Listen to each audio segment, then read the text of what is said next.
ദൈവനാമത്തിന് മഹത്വം ഉണ്ടാകട്ടെ. ചില വീഡിയോസ് കാണാനിടയുണ്ടായി സോഷ്യൽ മീഡിയയിൽ. ആ വീഡിയോസിൽ അവർ പറയുന്നത് ഇങ്ങനെയാണ്: ബാൻഡ് ഫുഡ്സ് ഇൻ ബൈബിൾ എന്നാണ് അവർ പറയുന്നത്. ബൈബിള് അരുത് എന്ന് പറയുന്ന ഭക്ഷണങ്ങൾ. ദൈവയുടെ പുസ്തകം 11-ാം അധ്യായം ബേസ് ചെയ്തിട്ടാണ് അവർ പറയുന്നത് ചില ജീവികളെ ഭക്ഷിക്കാൻ, ചിലത് ഭക്ഷിച്ചുകൂടാ. ദൈവം അനുവദിക്കുന്നതുകൊണ്ട് ദൈവം അനുവദിക്കാത്ത ഫുഡും ഭക്ഷണ പദാർത്ഥങ്ങളുണ്ട് എന്ന് ബൈബിൾ പഴയ നിയമത്തിൽ പറയുന്നു. അത് പ്രകാരമാണ് അവർ പറയുന്നത് നമുക്ക് ചില ഭക്ഷണങ്ങൾ ഭക്ഷിച്ചുകൂടാ. എന്തൊക്കെയാണ്? ലേവ്യരുടെ പുസ്തകം 11-ാം അധ്യായം അതിൻ്റെ 3 മുതൽ വായിക്കുമ്പോൾ പറയുന്നത് കാണുന്ന ഇപ്രകാരമാണ്: പാദം വിഭജിച്ചത്, ഇരട്ടക്കുളമ്പുള്ളത്, അയവിറക്കുന്നത്, ഇങ്ങനെയുള്ള മൃഗങ്ങളെ ഭക്ഷിക്കാം. എന്നാൽ പാദം വിഭജിച്ചതെങ്കിലും അയവിറക്കാത്ത മൃഗങ്ങളുണ്ട്. നമുക്കറിയാം, പന്നിയുണ്ട്, ഒട്ടകങ്ങളുണ്ട്, ഇതൊക്കെയുണ്ട്.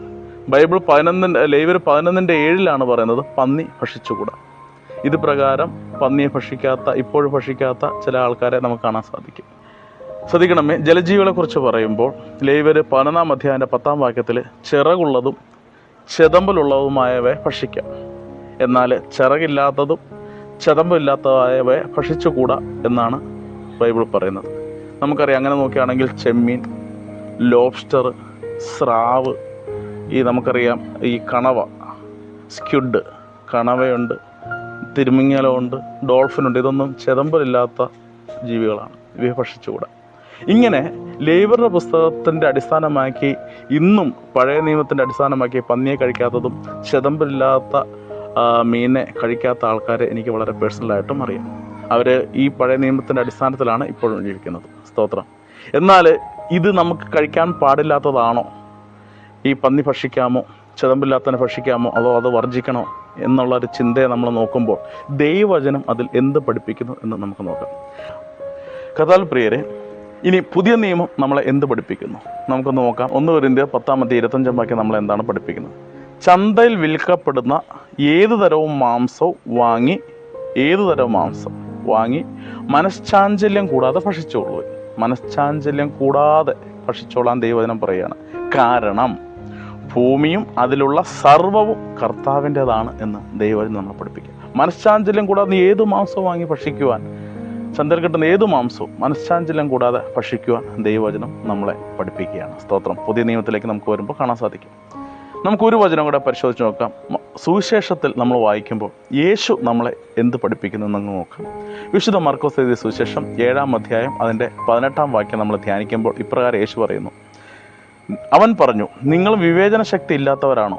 പുറമേ നിന്ന് മനുഷ്യൻ്റെ ഉള്ളിൽ പ്രവേശിക്കുന്ന ഒന്നിനും അവനെ അശുദ്ധനാക്കാൻ കഴിയില്ലെന്ന് നിങ്ങൾ മനസ്സിലാക്കുന്നില്ല. പുറമേ നിന്ന് ഉള്ളിലേക്ക് പ്രവേശിക്കുന്ന ഭക്ഷണ പദാർത്ഥങ്ങളോ എന്തും ഒരു മനുഷ്യനെ അശുദ്ധനാക്കാൻ സാധിക്കത്തില്ല എന്ന് യേശു പറയും. കാരണം 19-ാം വാക്യം യേശു പറയാണ്, കാരണം അവ മനുഷ്യൻ്റെ ഹൃദയത്തിൽ പ്രവേശിക്കുന്നില്ല, പിന്നെയോ ഉദരത്തിലേക്ക് കടക്കുകയും വിസർജിക്കപ്പെടുകയും ചെയ്യുന്നു. ഉദരത്തിലേക്ക് കടക്കുകയും വിസർജിക്കപ്പെടുകയും ചെയ്യുന്ന പുറമേ നിന്ന് വരുന്ന എന്താണ്? ഭക്ഷണ പദാർത്ഥത്തെക്കുറിച്ചാണ് അവൻ പറയുന്നത്. ഒരു ഭക്ഷണവും നിന്നെ അശുദ്ധനാക്കാൻ സാധിക്കില്ല. കാരണം നിന്റെ ഹൃദയത്തിൽ അല്ല അത് പ്രവേശിക്കുന്നത്. അത് നീ കഴിക്കുകയും ഉദരത്തിൽ പ്രവേശിക്കുകയും അത് വിസർജിക്കപ്പെടുകയും ചെയ്യുകയാണ്. എല്ലാ ഭക്ഷണ പദാർത്ഥങ്ങളും അശുദ്ധമാണെന്ന് അവൻ ഇങ്ങനെ പ്രഖ്യാപിച്ചു. എല്ലാ ഭക്ഷണ പദാർത്ഥങ്ങളും ശുദ്ധമാണെന്ന് അവൻ പ്രഖ്യാപിച്ചു. POC ബൈബിളിൽ നോക്കുമ്പോൾ മർക്കോസ് 7:19 എല്ലാ വസ്തുക്കളും അല്ലെങ്കിൽ എല്ലാ ഭക്ഷണ പദാർത്ഥവും ശുദ്ധമാണെന്ന് അവൻ പ്രഖ്യാപിച്ചു എന്ന് പറയും. ചിലർ ഇതിൻ്റെ ഇംഗ്ലീഷ് ട്രാൻസ്ലേഷൻ നോക്കുമ്പോൾ ഓൾ ഫുഡ്സ് ക്ലീൻ എന്ന് POC ബൈബിൾ മാത്രമേ കൊടുത്തിട്ടുള്ളൂ, അല്ലെങ്കിൽ മറ്റ് പുസ്തകങ്ങൾ കൊടുത്തിട്ടില്ല എന്ന് ചിലർ പറയാറുണ്ട്. ഈ ഒരു അധ്യായം എടുത്തിട്ട് പറയും. പക്ഷേ അവിടെ എല്ലാം നമ്മൾ അധ്യായം മുഴുവൻ വായിക്കുമ്പോൾ മനസ്സിലാവും, പുറമേ നിന്ന് കഴിക്കുന്ന ഒന്ന് നിൻ്റെ ഉദരത്തിൽ പ്രവേശിച്ച് അത് വിസർജിക്കപ്പെടണം. അതെല്ലാ ബൈബിളും ഉണ്ട്. അപ്പോൾ പുറമേ നിന്ന് വരുന്ന ഒന്നിനും നിന്നെ അശുദ്ധനാക്കാൻ പറ്റത്തില്ല എന്ന് പറയുമ്പോൾ പുറമേ നിന്ന് കഴിക്കുന്ന പന്നിയിറച്ചിയോ ചിതമ്പലില്ലാത്ത സ്രാവ് കഴിച്ചാലോ അത് നിന്നെ അശുദ്ധനാക്കാൻ കഴിയത്തില്ല. കാരണം നിൻ്റെ ഹൃദയത്തിൽ അത് പ്രവേശിക്കുന്നില്ല.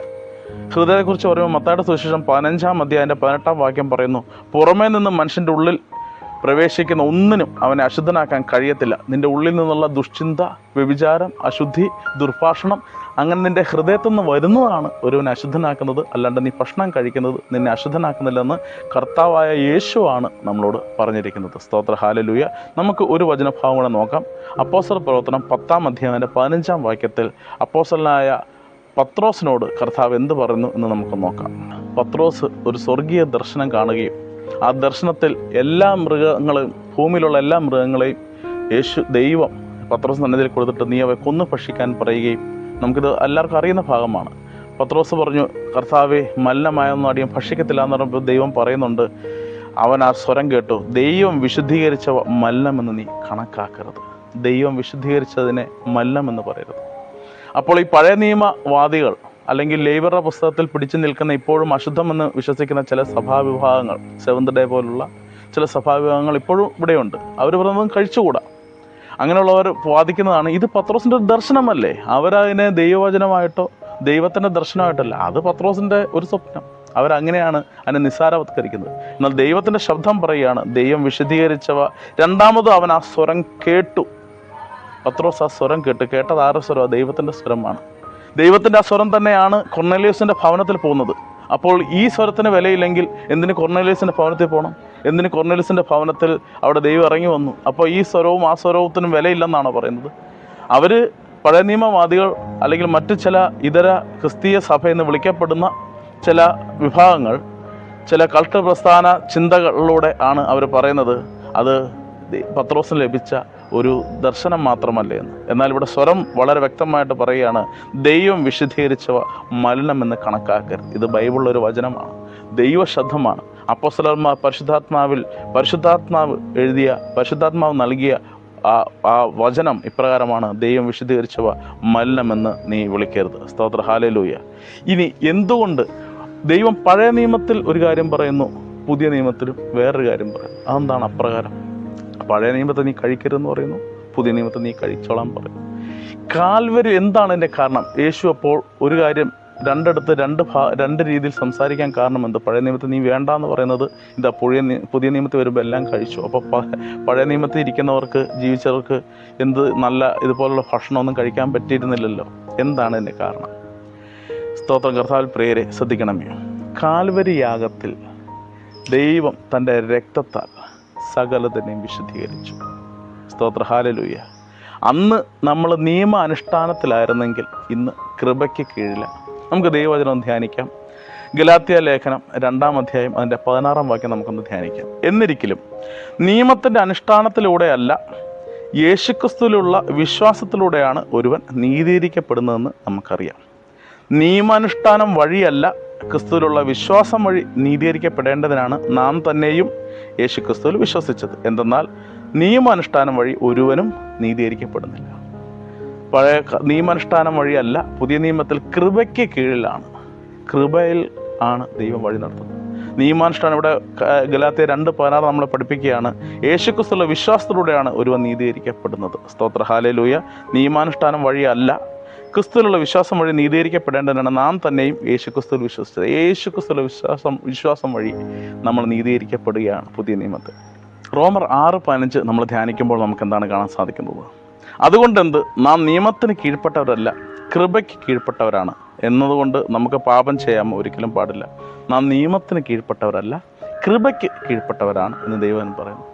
പഴയ നിയമത്തിൽ പാടില്ല, കഴിക്കരുത് എന്ന് പറയുന്ന രീതിയിൽ നിന്ന് ദൈവം അതിനെ എല്ലാം ശുദ്ധീകരിച്ച്, കാൽവരി യാഗത്താൽ അതിനെ എല്ലാം ശുദ്ധീകരിച്ച് മനുഷ്യൻ്റെ മേൽ കൃപ ഇറങ്ങി വന്നു. നിയമാനുഷ്ഠാനമല്ല, പുതിയ നിയമത്തിലേക്ക് വരുമ്പോൾ കൃപയ്ക്ക് കീഴ്പ്പെട്ടവരായ നമ്മൾ കൃപയിലാണ് ദൈവം വിശുദ്ധീകരിക്കുന്നത്. അല്ലാണ്ട് ഹൃദയത്തിലേക്ക് പ്രവേശിക്കുന്നതാണ് ഒരുവനെ അശുദ്ധനാക്കുന്നത്, അല്ലാണ്ട് ഭക്ഷണം കഴിക്കുന്നത് നിന്നെ അശുദ്ധനാക്കുന്നില്ല എന്ന് കർത്താവായ ദൈവമായ യേശു തന്നെയാണ് നമ്മളെ പഠിപ്പിച്ചത്.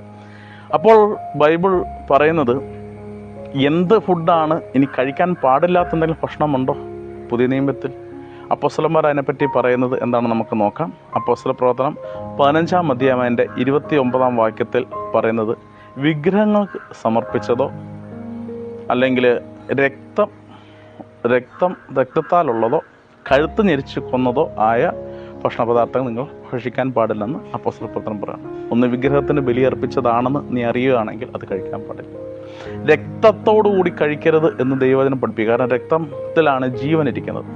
രക്തത്തോടു കൂടിയുള്ള മാംസം ഭക്ഷിക്കാൻ, കഴുത്ത് ഞെരിച്ച് കൊന്നവ, കഴുത്ത് ഞെരിച്ചാൽ രക്തം അതിൻ്റെ പോകത്തില്ല. നമുക്കറിയാം, ചില കടകളിലൊക്കെ ഇതിനെ കൊല്ലുമ്പോൾ, അതിൻ്റെ കോഴീനൊക്കെ കൊല്ലുമ്പോൾ ചിലപ്പോൾ കഴുത്ത് കട്ട് ചെയ്യണമെന്നില്ല, അതിൻ്റെ രക്തത്തോടുകൂടി ഞെരിച്ചൊല്ലുമ്പോൾ രക്തത്തോടുകൂടിയാണ് ഭക്ഷിക്കുന്നത്. ഇത് നമ്മൾ ശ്രദ്ധിക്കണമെന്ന് തന്നെയാണ് ദൈവവചനം നമ്മളെ പഠിപ്പിക്കുന്നത്. രക്തത്തോടു കൂടിയോ നിങ്ങൾ ഭക്ഷിക്കാൻ പാടില്ല, കഴുത്ത് ഞെരിച്ച് കൊല്ലപ്പെട്ടവ, വ്യഭിചാരത്തിൽ നിന്നൊക്കെ അകന്നു നിൽക്കാൻ അപ്പോസ്തല പ്രവർത്തനം 15:29. അപ്പോൾ നമ്മളോട് പാടില്ല എന്ന് പറയുന്നത് വിഗ്രഹത്തിന് അർപ്പിച്ചത്, രക്തത്തോടു കൂടിയുള്ളത്, കഴുത്ത് ഞെരിച്ച് കൊല്ലപ്പെട്ടവ ഒന്നും പാടില്ല എന്ന് ദൈവവചനം നമ്മളെ പഠിപ്പിക്കുകയാണ്. ദൈവവചനം നമ്മളെ പഠിപ്പിക്കുമ്പോൾ നമുക്ക് മനസ്സിലാക്കാൻ സാധിക്കും, പഴയ നിയമത്തിൽ നിന്ന് മാറി പുതിയ നിയമത്തിലേക്ക് വരുമ്പോൾ ദൈവകൃപയിലാണ് നമ്മുടെ രക്ഷ, നിയമാനുഷ്ഠാനത്തിൽ അനുസരിക്കുന്നതിലൂടെ അല്ല. അതിൻ്റെ അർത്ഥം പണ്ട് പാടില്ല എന്ന് പറഞ്ഞ എന്തും ദൈവം പറയണം, ഞാൻ വിശുദ്ധീകരിച്ചവേ മല്ലമെന്ന് നീ വിളിക്കരുത്. അതുകൊണ്ട് പല സഭകളും പല ആൾക്കാരും പറയുന്ന രീതിയിലല്ല ദൈവവചനം നമ്മളെ പഠിപ്പിക്കും. ദൈവവചനം പരിശോധിക്കുമ്പോൾ നമുക്ക് എന്തും ചന്തയിൽ കിട്ടുന്ന എന്തു മാംസവും മനഃശാഞ്ചല്യമില്ലാതെ നമുക്ക് ഭക്ഷിക്കാം. കാരണം അവയെല്ലാം കർത്താവിൻ്റെതാണെന്ന് ദൈവവചനം 1 കൊരിന്ത്യർ 10:25 നമുക്ക് ആ വചനഭാവം ഓർക്കാം. കർത്താവ് നമ്മളെ ഏവരെയും അനുഗ്രഹിക്കട്ടെ.